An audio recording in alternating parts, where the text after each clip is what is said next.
Dans le dernier épisode, j'explique, entre autres, que les applis nous standardisent et par là même nous déshumanisent. Parce que dans la vraie vie, la norme, c'est plutôt la variété que l'uniformité. Et ce week-end, j'en ai encore trouvé un exemple, les assistances vocales automatiques. Sur le papier, ça peut être une très bonne idée. Ça a d'ailleurs initialement été développé comme un outil d'inclusion et donc c'est nécessaire. Mais dans l'épisode, on montre aussi que la technique ne doit pas se penser isolée des questions politiques, sociales, etc., à commencer par qui possède ces techniques et décide de la forme qu'elles prennent. Bref, c'est quoi le problème avec nos assistants vocaux ? Laisse-moi te parler du jour où ma belle-mère a accidentellement déclenché l'assistance vocale de son téléphone. Et c'est vrai qu'on a bien rigolé, mais c'est nul votre truc, ça ne marche absolument pas, on comprend rien, nanana. Ben ouais, il faut dire que ma belle-mère, elle a un accent tarnais assez prononcé. Et donc l'outil ne comprend rien. Pourquoi ? Pas parce que ma belle-mère parle mal, mais parce qu'il a été entraîné sur un seul type d'accent, celui qu'on entend à la télé, à la radio nationale, etc. Et que si on veut se faire comprendre de ces outils, il faut parler, entre guillemets, comme à la télé. Alors pour certaines personnes, moi par exemple, c'est pas très compliqué, parce que j'ai gagné à la loterie des privilèges ce coup-là, et que l'accent dans lequel j'ai grandi correspond pas trop mal à cet accent-là, donc j'ai pas vraiment à faire d'efforts. Oui, parce que moi aussi, j'ai un accent. C'est faux de penser que certaines personnes ont un accent et d'autres pas.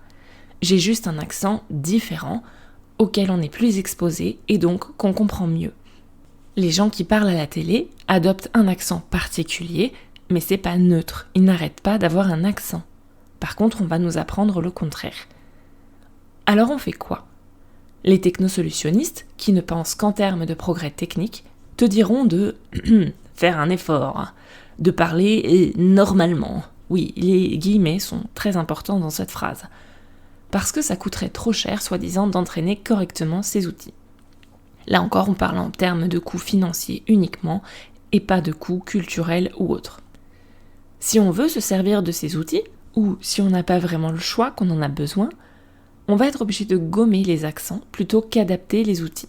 Et donc, ces outils vont influencer notre parler, notre écrit aussi, sur un plan collectif, j'entends.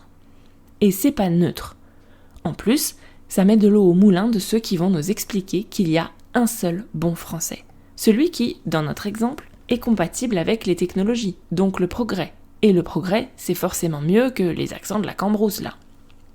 On parle de glottophobie, la discrimination sur la base de la langue. La glottophobie considère qu'il y a une forme de langue qui est meilleure, supérieure, plus pure, plus correcte, nanana. C'est de la connerie, et moi, cette uniformisation, ça me fait vraiment pas rêver.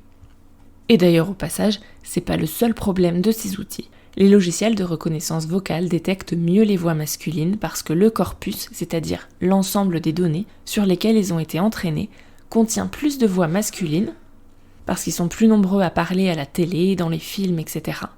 Mais on préfère attendre des femmes une voix plus grave, pour se faire comprendre des outils, que d'adapter la technologie.